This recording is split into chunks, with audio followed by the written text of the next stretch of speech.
Hello my dear friends, you're on the Military Summary channel, and today we will discuss the situation in Ukraine on the 6th of August. Today we have a lot of very interesting updates, so let's start.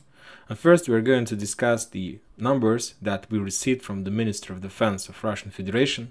They gave us new numbers, a lot of very interesting numbers, and according to their report, the Russians were concentrated during the previous hours in the south of Ukraine, in the area in Kherson district, in the area between Zaporozhye, Dnipro, Nikolaev and Kherson, in this area. And first thing they mentioned that the Russians attacked the small town Voivodova, this one that located between Nikopol and Zaporozhye in this area, and as a result of that attack, the Ukrainians, to be more precise, the Foreign Legion, lost around 80 soldiers and around 11 armored vehicles. This is a very interesting area because, and the most important town in this area is not even Zaporozhye, but this one, Nikopol, this town. As you can see, this town, Nikopol, is located right in front of town by the name of Energodar. This one, this is Energodar, and this is Nikopol. And if we're talking about Energodar, there is the biggest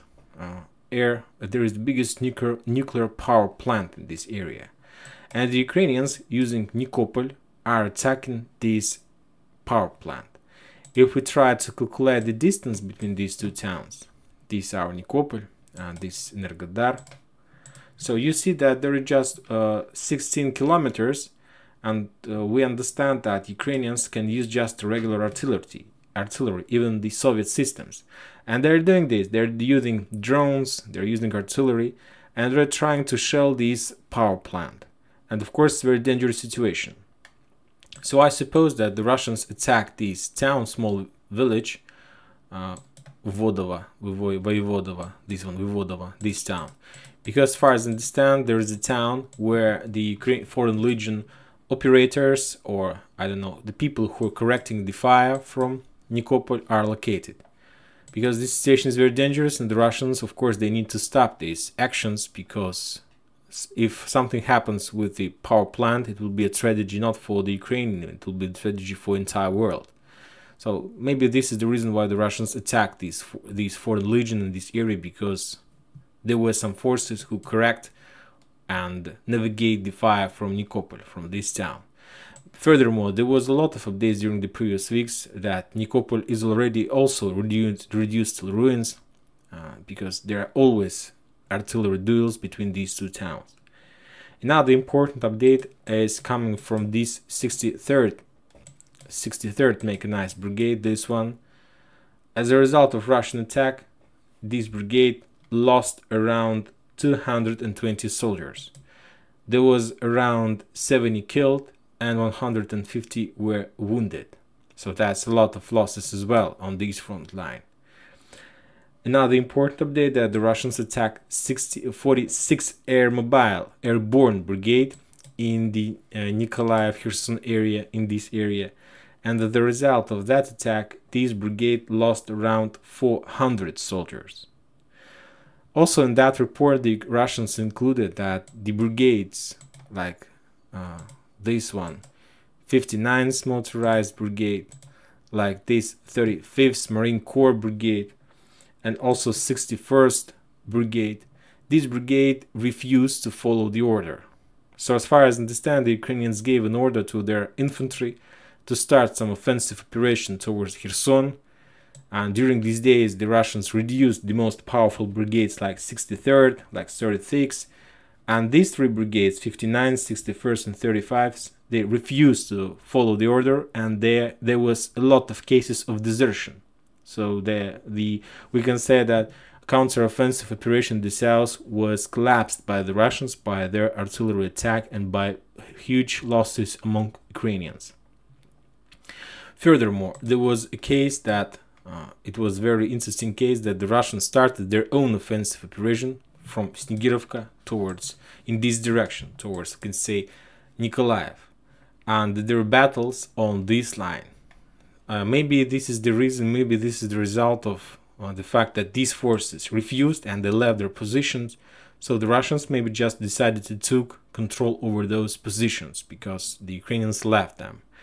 And if we take a look at the map of this position, we see that this area is under 59th Motorized Brigade responsibility and this 35th Marine Corps Brigade responsibilities. So the Russians it didn't cost much them to take control over this territory. So we can say that south of Ukraine has been collapsed as well. Now let's talk about Donetsk area, about Donbass and Donetsk area, about these territories. The Russians are pushing. If you see this map is not updated, there are at least lots of updates. There is still some updates and some piece of news saying that the Ukrainians still have position in Piesky and they're moving there more and more reinforcement. Some Russian sources are saying that this entire town has fallen. Some sources are saying that there are still some clearing operation and so on. And today we got update that Ukrainians have their fortification, their fortified position on this bridge, under this bridge. If we take a look at the Russian sources map, we're gonna see this situation. These are Piesky. This is this, and there was a video. There is a very big bridge, and the Ukrainians built some fortification under this bridge, so that's why it's not very easy to get them and to get them out from this position. As you can see, this is some kind of center, some kind of logistic area, and if you see that there are a lot of roads that leads towards Piesky, towards Vodyane, towards the south, towards the area near Donetsk airport, and the Ukrainians are holding this position, and also using this position, they're moving more and more forces to the northwest part of Piesky. So I suppose that they still have some position here, and it's not very easy for the Russians to push them. But there was a shelling of this fortification, and there was a video of burned armored vehicles and so on. So I'm not sure that Ukrainians are able to hold this area for a very long time, but anyway, there is a bridge. It's an uncompleted bridge, and of course you need time to crack this bridge and to destroy this. You see, it's a very big bridge and it's very nice fortification, so it will take time while the Russians are able to reduce this bridge to ruins. So that's why they are still there. Now the important update are coming from Mariinka, this town. If you see, this map is not updated, but today the Russians announced that they managed to take these farms. The Ukrainians were using these farms for shelling Donetsk, for their artillery positions. So if we update this map, we can say that the Russians control something like this in Mariinka. I'm not sure about the north part of Mariinka and the area on this side of this river, but there are very heavy clashes. The Russians are pushing, so I suppose that also very soon we are going to see the entire collapse of Mariinka, and after that they will be able to move further. Also, there is updates. If we take a look at the Russian sources map, there is updates that there are heavy clashes in Krasnogorovka, in this town.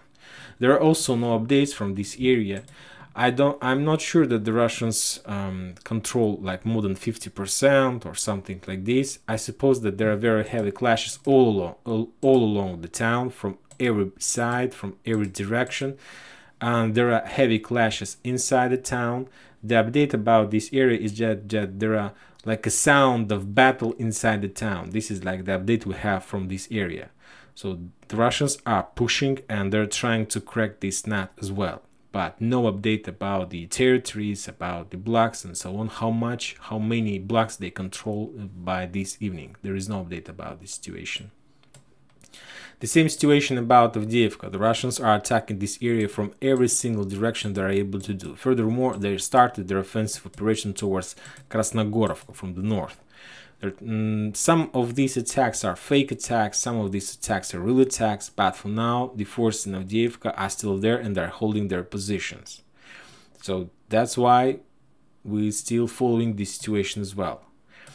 Now the important updates are coming from Bakhmut. As you know, the Russians entered this town. If we take a look at this town, you're gonna see that this town has few parts. The most fortified and the part on the safe zone, safe side, you can say, is the west part, this one, this area, because this area is located between two rivers, and the Ukrainians have their very strong position. The weakest position in this black cloud in this area. As you know, during the previous day the Russians entered this town, and now there are very heavy clashes inside entire this black cloud.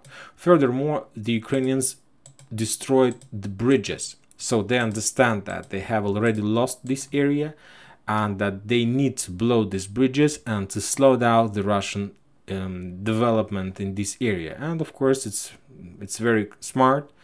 I suppose that the Russians won't be able to develop their offensive operation further because this destroying of these bridges. But anyway, if the Russians enter Bakhmut from this area, they will be able to start shelling and to start fixing the Ukrainians all along the town on this side of the river Bakhmut. And meanwhile, they will be able to continue and develop their offensive operation in the south, towards Zaitsev, towards Veselaya Dolina, because the Russians are pushing there as well.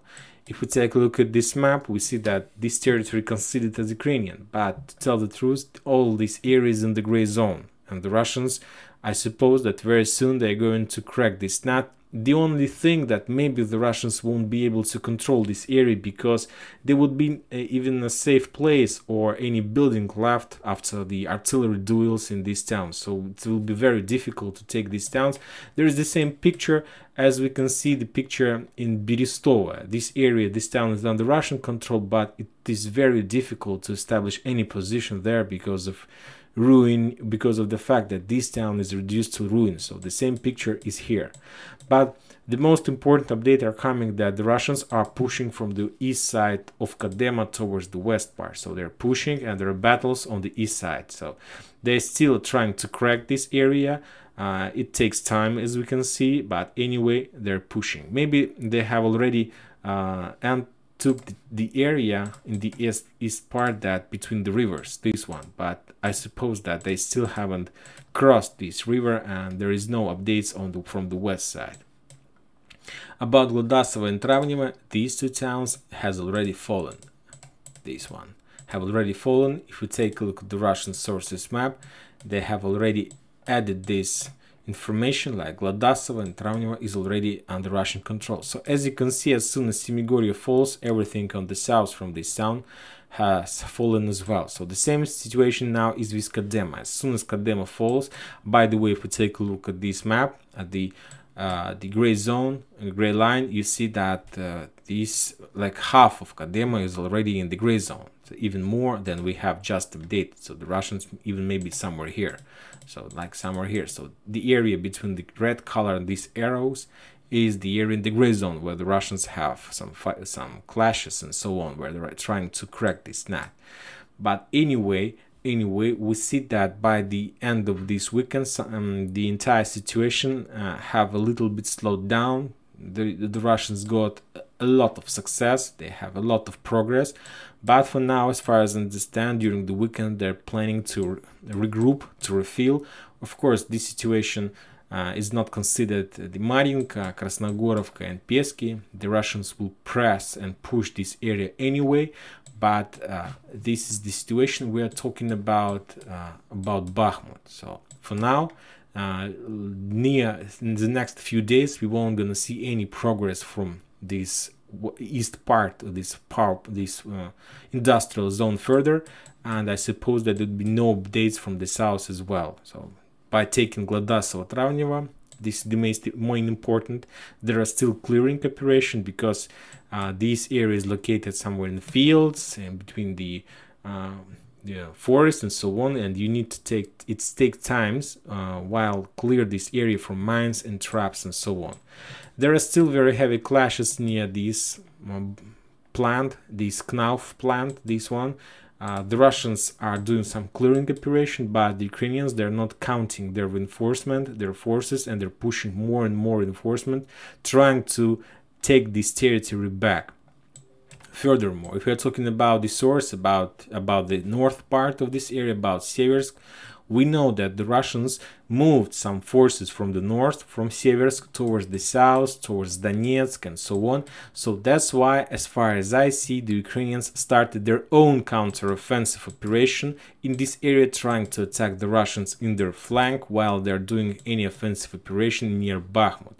And there was some updates on the Russian sources map confirming this information. You see that there was like destroyed tanks videos of destroyed some howitzers, D-30 and so on. So they started to attack Sporne, like trying to attack the Russians in the back. And the main idea, of course, to cut this road from the Ukrainian side and to reduce the logistic possibility of the forces near Lysychansk and so on. So this is now the same battle for the Road of Life. We used to saw the battle for Road of Life when the Russians were trying to cut this road and to stop support of Severodonetsk and Lysychansk agglomeration. Now the Ukrainians are doing the same, trying to cut this road, which supplies Sporne and Berestovo, and which supplies the Russian forces, who is located near Vasilievka, who is trying to correct the Charlie group. Because as you can see, Lysychansk and Severodonetsk, there is a railroad, there is oil refinery plant, nice fortification. Of course, the Russians are using this area for logistic, and after that they're using the same Road of Life, this road, to support the forces in the south, near Popasne, near Charlie group. So now the Ukrainians are trying to cut this road to stop the supply and to reduce the power possibilities of the Russians near Bakhmut.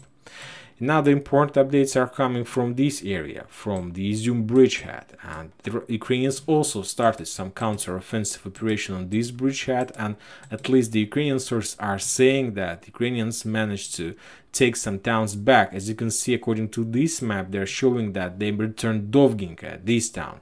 But according to some reports we got, they just managed to return Dibrovna and Mazanovka, this town. So as you can see, the Ukrainians pushed the Russians back, and mainly that because of the fact that all this town is already ruined and it's very difficult to establish any fire position, any control of this area. If we're talking about Mazanivka, this area is totally located in forest, so we can say that Ukrainians have some endless support on this line, so that's why it was very difficult.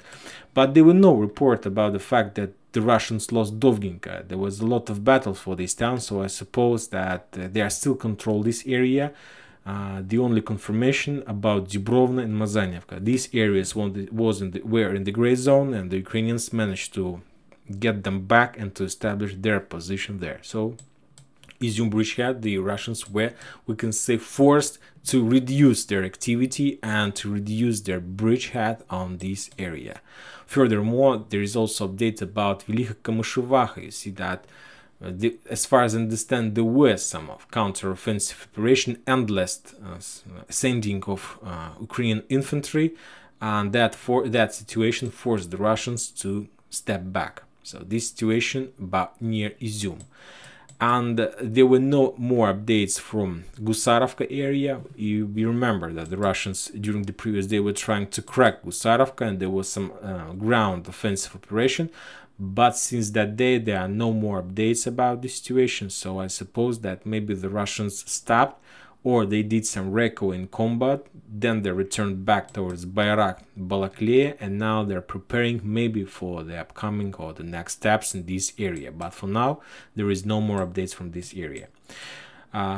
Also, I got the very interesting information about the area between Pechenegi, this one, and Primorska, this area. As I know, this is the only way. This road is the only way how civilians can cross the territory, the Ukrainian territory, and to get to the territory that is under Russian control. So this is the only one, we can say, tunnel corridor. And today we got report that people from territory under Russian control still have possibility to go to Ukrainian territory, and the Ukrainian forces stopped any crossing of their people from their territory under their control towards the Russian territory control. So this is the case, and I was very surprised that there is still some communication and there is still possibilities for civilians to cross this area in two directions. So for now, maybe they're stopped just because of some kind of offensive operation and so on, who knows. Furthermore, let's move back towards Nikolaev. Yes, I forgot to tell you that Nikolaev was closed by the Ukrainian authorities. Now, for now, during this weekend till Monday, as far as I understand, nobody can enter and nobody can leave Nikolaev. Maybe this situation is also because of preparing of offensive operation, because as you know, according to the Ukrainian plans, military authority plans, they were planning to start offensive operation today on the 6th of August, and the Russians were said that the majority of their forces refused to follow the orders. So we'll see. And that's it for today. Military Summer channel reminds you that we condemn any violence in Ukraine. Thank you for watching, subscribe to my channel, put your likes and enjoy your weekend. Thank you, bye bye.